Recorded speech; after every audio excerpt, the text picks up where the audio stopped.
Je suis John Crowley, je suis responsable à l'UNESCO au secteur des sciences sociales et humaines, des programmes sur les transformations environnementales. Et je suis ici à Kyoto aujourd'hui, à la suite d'un séminaire organisé conjointement avec l'Institut de recherche sur l'homme et la nature à Kyoto pour parler des humanités environnementales.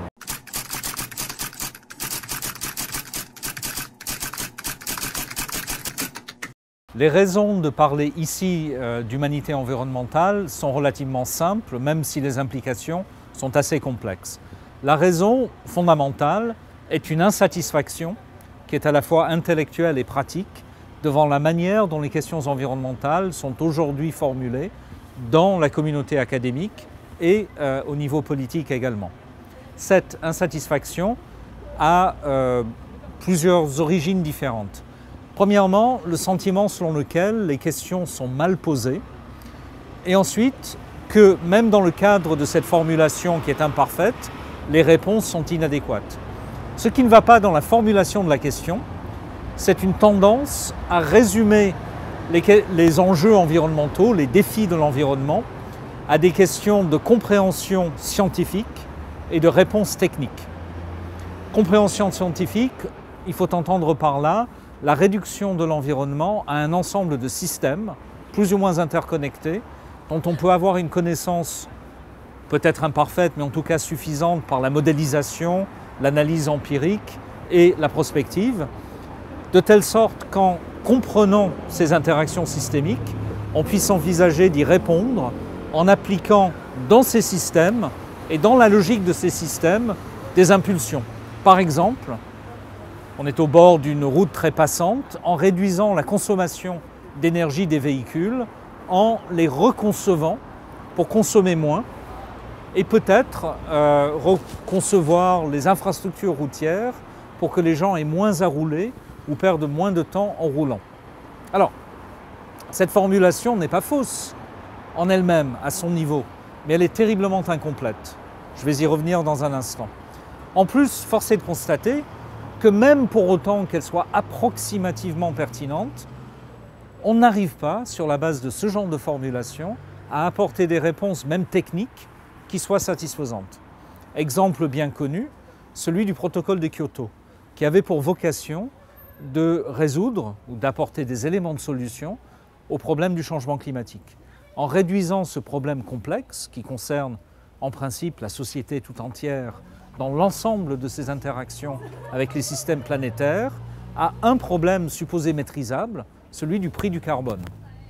Si on donne un prix au carbone, se dit-on, alors le reste suivra, parce que les mécanismes systémiques du marché provoqueront des mécanismes d'adaptation qui conduiront à une réduction, en théorie aussi forte que l'on veut, des émissions de gaz à effet de serre. Ça ne marche pas, ça n'a pas marché.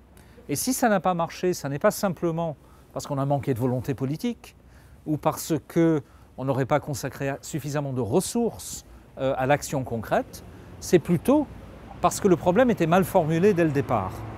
Et du coup, l'enjeu des humanités environnementales, qui sont en prise à cet égard avec d'autres approches venant des sciences sociales, c'est d'essayer de repenser le problème pour le rendre non pas plus facile à maîtriser, mais en tout cas pour en permettre une saisie plus complète.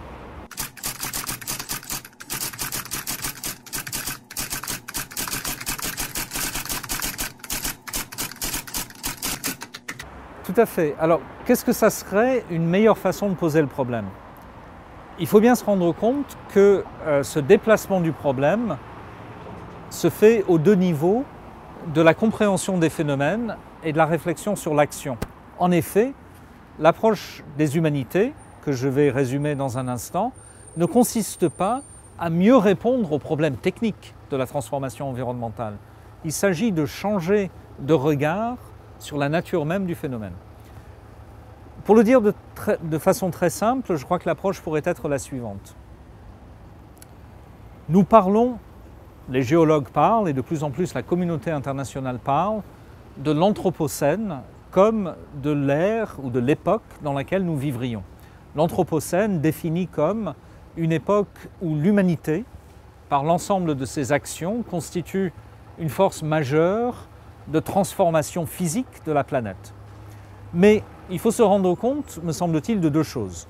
Premièrement, cette logique de transformation est liée pas simplement à la présence de l'homme comme une sorte de maladie de peau dont la Terre serait affectée, c'est un très vieux slogan écologiste, mais à la conception que l'humanité a de sa propre action. C'est-à-dire que l'idée même de l'Anthropocène renvoie à celle d'une humanité consciente d'elle-même et de sa puissance qui agit sur la planète.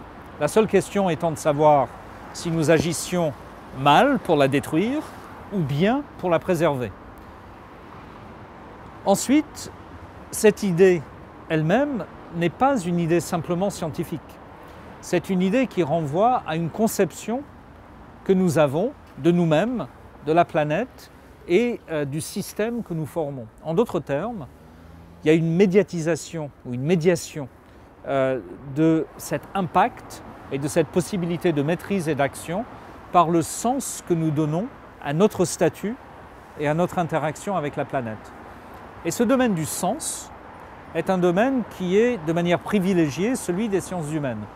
C'est un domaine où les sciences exactes ont relativement peu à apporter finalement. En revanche, c'est également un domaine où on sort complètement de l'idée d'une définition de l'extérieur d'un système par ses règles de fonctionnement et de l'action de l'extérieur sur ce système pour en ajuster les résultats.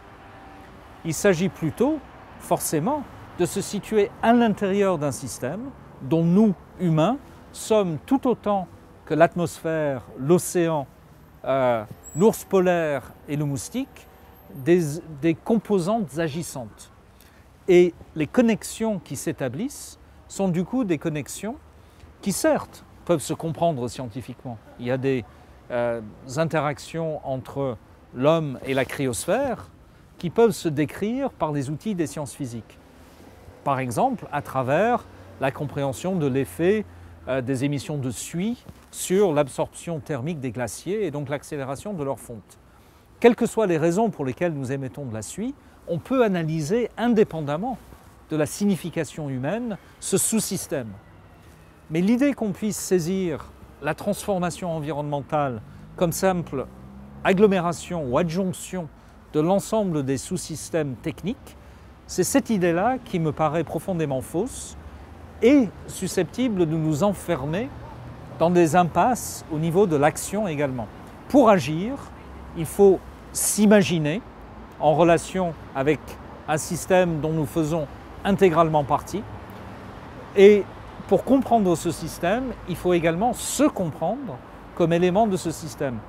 Et c'est pour ça qu'à l'extrême, non sans raison, un certain nombre de contributeurs au débat ont proposé qu'une hypothèse de type Gaïa, c'est-à-dire l'hypothèse d'un système qui serait autopoïétique au sens le plus général, c'est-à-dire un système qui, sans être exactement vivant au sens habituel du terme, serait néanmoins soumis à des règles d'évolution qui dépendraient de sa propre conception d'elle-même.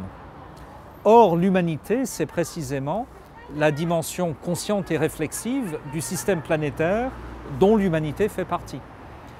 Et donc, ce n'est pas que les humanités environnementales nous appellent simplement à mieux préserver l'environnement ou à se penser en relation avec l'environnement ou à imaginer une éthique de la terre, de l'atmosphère, de l'eau ou que sais-je qui nous permettent de mieux préserver. C'est qu'elle nous appelle en dernière analyse à interroger sur ce que nous sommes dans cet anthropocène qui se définit par nous mais qui en même temps nous définit.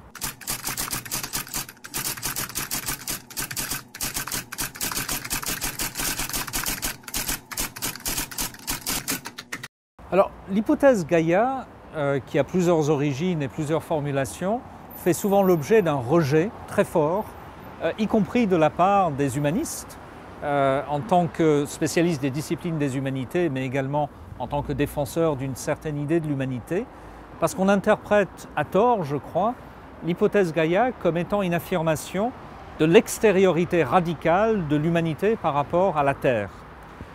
D'où, dans une version extrême, l'idée que Gaïa, la Terre, aurait à se débarrasser de nous pour se préserver. C'est une hypothèse qu'on trouve à peu près sous cette forme chez James Lovelock, par exemple. Il me semble que, du point de vue de ce qui est intéressant dans la notion d'anthropocène, cette piste n'est pas la bonne. En effet, pour le meilleur et pour le pire, s'il y a Gaïa, alors nous en faisons partie. Et nous en faisons partie pas simplement d'une manière mécanique, au sens où la planète serait un tout dont nous serions un élément. Nous faisons partie de Gaïa en tant qu'élément réflexif, conscient de lui-même, qui est en tant que tel un facteur d'évolution de la planète. Et de ce point de vue, si on cherche à dater l'Anthropocène, on pourrait évidemment remonter au début de la transformation environnementale par l'homme, qui, au niveau local et régional, remonte à l'invention de l'agriculture. Et on peut même d'ailleurs s'interroger sur les éventuels impacts planétaires de l'invention locale de l'agriculture, même si ces impacts étaient sans doute relativement limités. Il n'empêche que l'Islande déboisée par les Vikings autour de l'an 1000 n'a jamais vu repousser ses arbres. C'était une transformation irréversible. Les îles grecques déboisées par les chèvres à l'époque déjà d'Homère n'ont jamais vu repousser leurs forêts. La différence entre ces transformations, qui à un certain niveau sont très anciennes, et l'idée de l'Anthropocène, c'est celle de la connaissance et de la réflexivité. L'idée véritable de l'Anthropocène, me semble-t-il, c'est celle de la conscience de soi, de l'humanité comme transformatrice.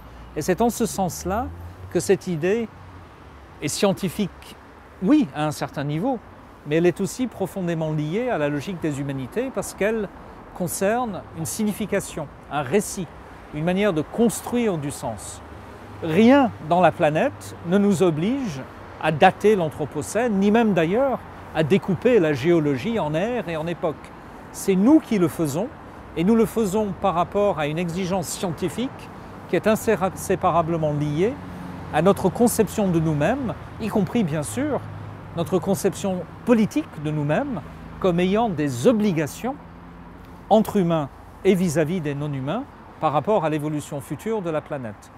Et cette version-là de l'hypothèse Gaïa, qui insiste sur la cohérence d'un système d'ensemble qui, pour le meilleur et pour le pire, évoluera désormais, notamment à travers l'idée qu'elle se fait d'elle-même, c'est cette idée-là qui me paraît à la fois puissante scientifiquement et rendre indispensable un appel fort aux humanités comme contributrices à cette conception scientifique et à l'usage qu'on pourrait en faire pour l'action au sein de la société ou l'action de la communauté internationale.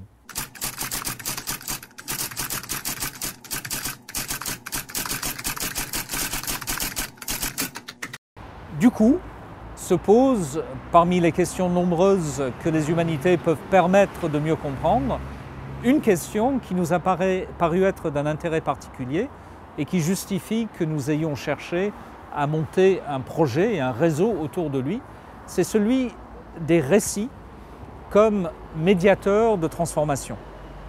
Nous avons appelé ce projet Narratives of Change, récits du changement, précisément pour essayer de comprendre la manière par laquelle la réflexivité fonctionne à travers la production de récits au sens large, la critique des récits qui existent, la proposition de récits de manière discursive à travers l'usage des mots, et puis la production sociale de récits à travers les processus qui ne sont pas que discursifs, à travers lesquels s'élabore au sein d'une société qui réfléchit sur elle-même et sur son environnement, un ensemble de schémas de pensée.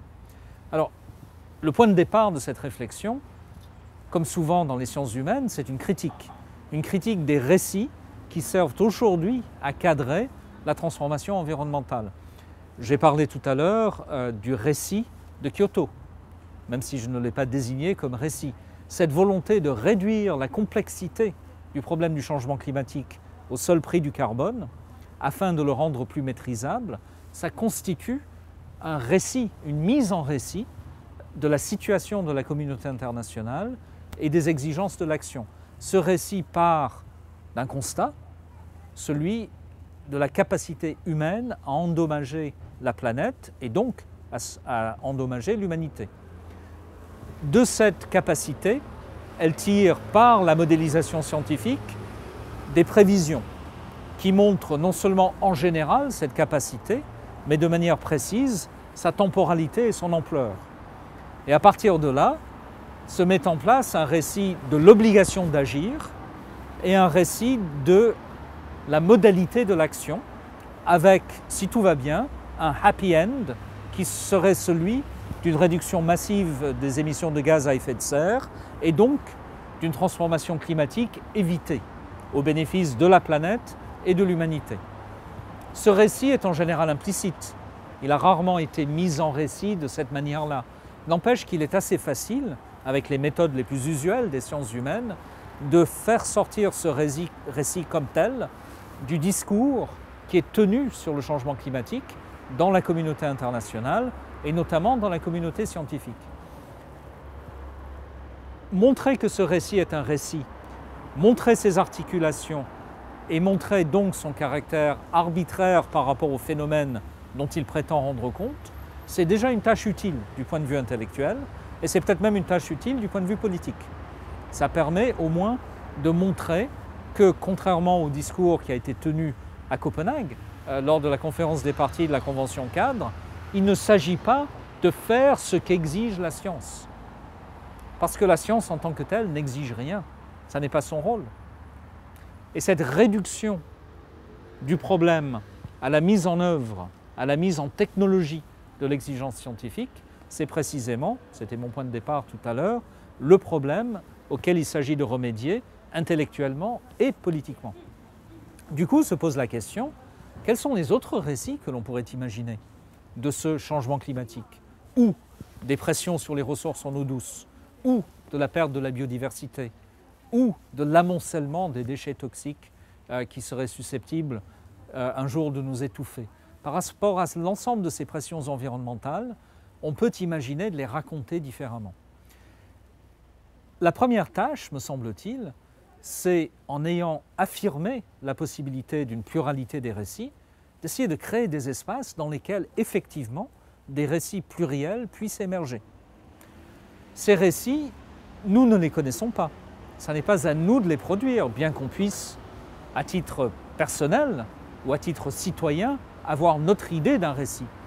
Mais ce qui est plus important, c'est que se construisent autour de l'idée des narratives of change, des espaces, des processus, des dynamiques qui permettent des mises en récit, qui puissent se confronter, se combiner, parfois se contredire, et peu à peu créer la possibilité d'une compréhension plus fine, dont les implications pour l'action ne sont pas aujourd'hui connues, sauf éventuellement à un niveau assez local, mais dont on peut au moins pressentir quelles seraient certaines des implications. Et elles sont à la fois simples et drastiques. Elles reviennent à dire que répondre aux défis de la transformation environnementale, ça n'est pas changer d'appareillage technique, c'est changer de société et d'identité collective pour l'humanité. En sommes-nous capables? Ça n'est pas sûr. Quel sera le prix à payer? Ça n'est pas sûr non plus. On ne sait pas. Est-ce qu'on peut échapper à cette tâche? Selon toute vraisemblance, non. Et c'est cela que les humanités environnementales peuvent aider à promouvoir et peuvent aider à faire. Par tempérament, j'ai tendance à être une sorte de pessimiste méthodologique. C'est-à-dire que je trouve plus facile d'imaginer les mauvaises choses qui pourraient arriver et à partir de là, d'essayer d'imaginer ce que l'on pourrait peut-être faire pour les éviter. Et je vois mieux ce qui pourrait se passer de mauvais que ce que l'on pourrait faire pour y échapper. Ce pessimisme, c'est finalement celui du poème de W.H. Auden où il dit il est plus tard que vous ne croyez. It is later than you think. Et c'est une belle phrase qui résonne bien avec les thèmes que nous sommes en train de développer. Du coup, l'avenir tel qu'on peut l'imaginer et tel qu'on aimerait l'éviter, c'est à peu près le suivant. C'est un avenir où le changement climatique dérape parce que les points de basculement sont atteints et où du coup la montée des eaux, l'augmentation des températures avec la perte de productivité agricole qui en résulte dans certaines régions, met des centaines de millions de personnes dans l'obligation de se déplacer ou de mourir, avec du coup une pression migratoire extrême sur les pays proches, une déstabilisation des systèmes agricoles et, soyons clairs, des potentiels de conflits qui vont inévitablement conduire à la destruction de ce que nous considérons aujourd'hui comme une société décente, fondée sur les droits de l'homme, une protection sociale au moins minimale et une certaine paix fondée sur le droit entre les nations. Je ne dis pas que ça va arriver, je n'en sais rien, mais le risque c'est celui-là. Et s'il faut agir, il faut agir pour minimiser ces risques-là. Donc déjà, faire ce qui est possible pour éviter que les choses dérapent autant. Est-ce qu'il est encore possible de le faire? S'il est plus tard qu'on croit, peut-être que non, peut-être que c'est déjà trop tard.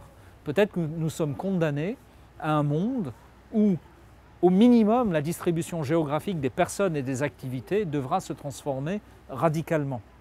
Du coup, peut-être ne nous restera-t-il que la lutte pour maintenir coûte que coûte les droits de l'homme, la solidarité et la démocratie face à cela.